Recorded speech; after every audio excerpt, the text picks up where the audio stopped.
If you love talking about cats, but your friends and family are kind of over it, this is the podcast for you. Join your hosts, Danielle Stray Woolley and Elizabeth Calico Gearhart, on the Jersey Podcasts, where everyday cat lovers share funny stories, challenging situations, and ask their questions about cats. All right, let's get right into this episode. Hi, everyone. I'm Danielle Woolley. And I'm Elizabeth Gearhart, and we are the Jersey Podcasts. And I have my lunch in my tooth. And and we're focusing the show now on our cats and illnesses and strange cat illnesses, weird cat illnesses, because that's what we started with. And oh boy, it hasn't calmed down at all, has it, Danielle? No, it hasn't. And we were meeting about what guests should we have next? And our list of topics just keeps getting longer just from our own personal experiences. So here we are. Yeah. So I had a revelation about Max, but that's for next episode. This episode is going to focus on something different. Yeah. So I dropped hints the last couple episodes about having another illness with one of my cats, Luffy. And it was just too raw and too soon to talk about it. But we unfortunately had to say goodbye to him. Luffy was the kitty cat that my stray cat, Dr. Stray, brought to us one day. And we thought he was a stray cat that was not adoptable, not friendly. But as we started paying closer attention to his behavior, we noticed that he just was miserable because there was something wrong with him. So I wanted to share that point because just because a cat's outside doesn't mean it's like feral. Humans abandon cats. Cats get out and run away. Like I've shared several stories about Loki going woo out the door and like to going on adventures. But he never kept his collar on, even though he was spayed. Nope, he wasn't. He was a boy. He was neutered and fully vaccinated. But so I just wanted to mention that to start. But when we first brought him in, it was after we noticed that he just seemed miserable and like kind of timid and afraid. And Danielle, how long ago was that? So that was last summer's when he started coming around. So he started coming about around a my year? yard. He was inside as of I want to say Christmas is when I like formally adopted him. So it wasn't even a year, but we had started taking care of him towards the end of summer last year because that's when he showed up with my stray cat. But he was very mangy looking, very skinny. He looked miserable and mean, which miserable and mean doesn't mean they're mean. It could just mean they're miserable. Yeah. But as we started feeding him and, trying to talk to him and, I use the noise because I'm not allowed to do pss in my house because it scares my cats because they think it's another cat hissing. So we got close enough to realize like he was just miserable. So we were combing him with through the door, combing him with a flea comb to start. He was infested with fleas, got him treated with flea medicine, and he perked up a little bit after that. Loved to be combed and brushed. We got so much gross, hair out of him, and he was still very skinny. When we got him inside to take him to the vet, initially, he was just under 6 pounds. So I thought he was like a little baby because I'm like, oh, 6 pounds, that's not that big. And then once he got vaccinated, they said that he also potentially had biting lice at some point and that the fleas were pretty much sucking the life out of him, and that's why he was so skinny. So for people who don't use flea medication, I understand because, I've had some bad side effects from flea meds, and I know you're going to talk about stuff with Max on that point also. But, a lot of cats could be allergic to fleas too, which I found through the rescue, that the fleas were causing actual autoimmune issues with them. The flea medication that I put on my cats also kills ear mites. So that's what I'm going to talk about with Max later, but we need to do Luffy first. So Luffy lived as an inside cat for about 10 months then. I think we 9-10 months before we had to put him to sleep. But what happened was he started gaining weight and he was very happy and he started playing. And so again, I thought he was little, so I guess like 2. And then when he started getting like goopy eyes, like white infection just in his one eye, and his one eye was always kind of squinty. The vet checked him out. He was missing teeth, and she's like, "No, this cat's like 8 years old." It's like, "Oh, okay." And we got him up to about 8 pounds, and then he just kept getting bigger. But my boy Thor is really big, so clue number one is he went from like teeny weeny weeny to like really big and bloated. But he got to the point where looking at him, and seemed like almost overnight, because you look at your cat every day and you don't think there's really any changes. But he looked like a saddle was on him, and that just Oh. his bubbling on both sides. So I called the vet, was like, he's not acting right. His eye had cleared up at this point. He's not Mm-hmm. acting right. He doesn't run for food anymore. He doesn't want to play. And I had bought 3 different types of brushes, like cat hair brushes, because no matter what I did, he was just always shedding. Mm. And another thing I didn't know to look for was his hair. I don't even know how to describe, like, it was kind of spiky. Like, it was getting like Mm. little clumps and spike looking thing. And I looked online, and that could be a sign of some illness too. I had no Um, idea that their fur could show their illness like that. I mean, I know no. they can look really scruffy if they've been Mhm. outside and astray for a long time, but there are No, he was. actual symptoms in the fur. Yeah, and he was inside every day, like, literally, he would just lay like this and let us brush him, like, "Yes, go ahead, brush me Uh, for 10 hours." But then all of a sudden, he just seemed like wasn't eating and, like, really bloated, so brought him to the vet. They checked him out, said he was completely filled with fluid in his stomach, so that's why he wasn't able to eat, even though he was getting bigger. I had to take him to urgent care. Lesson learned there is I was just so, like, in shock, like, just thought I was bringing him for, like, another cold or something, you know? And, mhm. they checked him out. His blood work actually seemed pretty okay-ish, except for his liver was completely, like, the numbers they said were just like, really bad.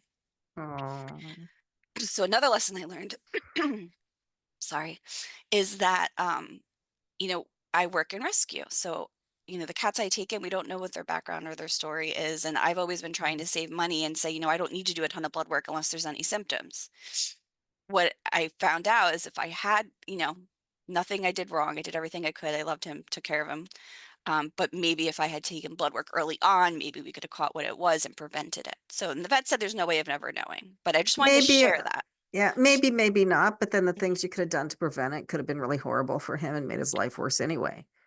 And so for me, I would have made the decision of whatever was best for him, because I'm at that Yeah, point now where, like, that. So, but because he was so filled with fluid and my vet didn't have the tools to help drain it, they I didn't see my regular vet.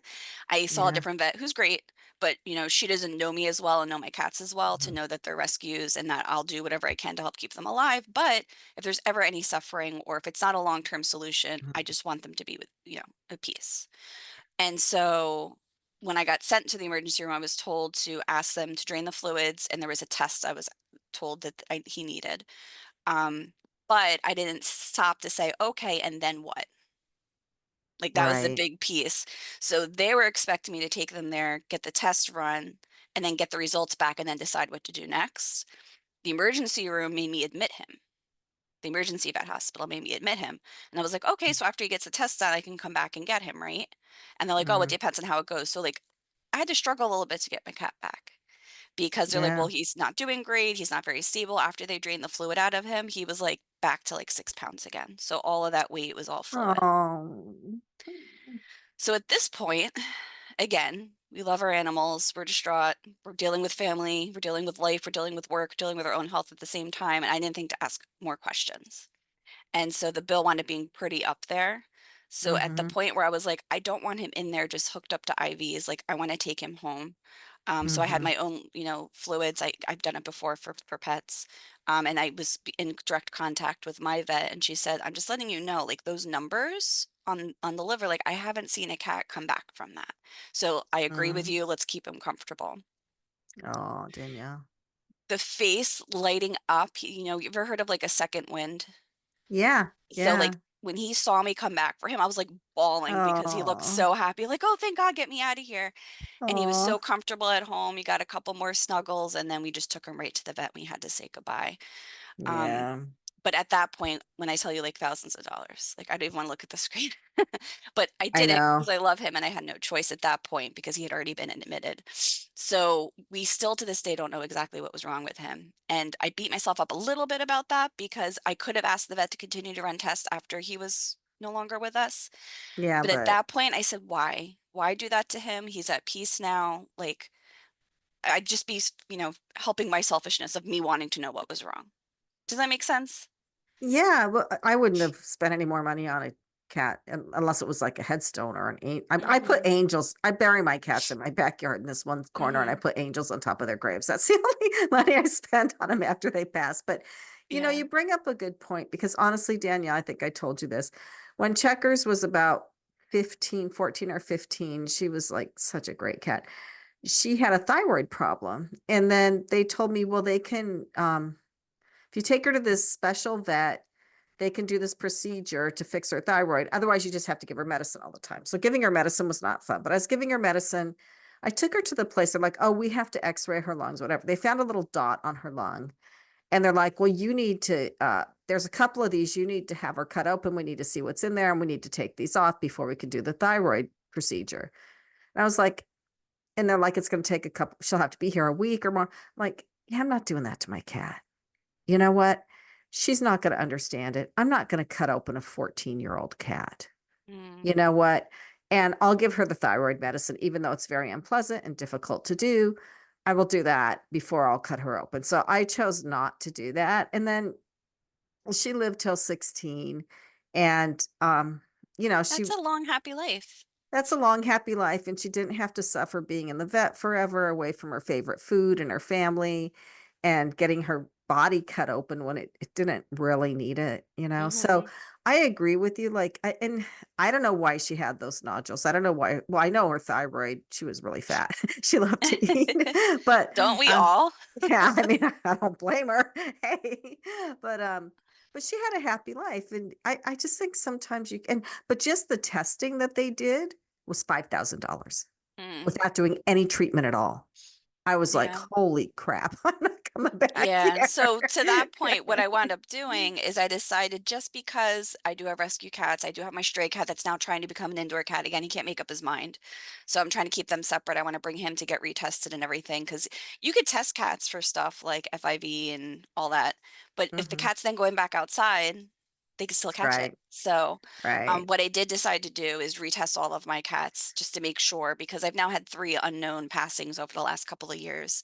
But it also comes with the territory of the type of cats that I'm taking in. So I was going to say, you get cats that have not had proper nutrition. They've been surviving in the wild. They, of course they're going to have health issues, right?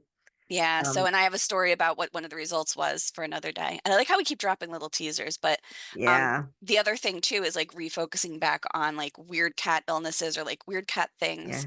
We've just been having so many happen, and that's what people want. And they also want shorter episodes. So guess what? Yeah, we're done. Okay. So I'll talk about Max next time, because I think I might have figured something out that's going on with him that we hadn't really given a lot of attention to before. So anyway, I'm so sorry about Luffy, but thank you. I actually already got a custom piece of art back there from one of our previous guests, Carrie LeBlanc. So she sketched him for me. I mean, he had it. The most we can do for these cats is make them comfortable and give them a wonderful life while we have them. And that's what you did. That is true. Well, thank you guys for listening. If you guys have strange, weird health things going on with your cats or weird, strange cat related stories, reach out. You can find us on Facebook on our group. It is the Jersey Podcats podcast community. You can find it at thejerseypodcats.com and continue listening to us on YouTube and your favorite podcast player. Bye-bye. Thanks so much for listening. Let's keep the conversation going. Give this podcast a rating so other cat lovers can find it. Connect with the Jersey Podcats on social media, or visit thejerseypodcats.com and leave a message sharing a story or question about cats. Thanks again for joining us, and we'll catch you in the next episode.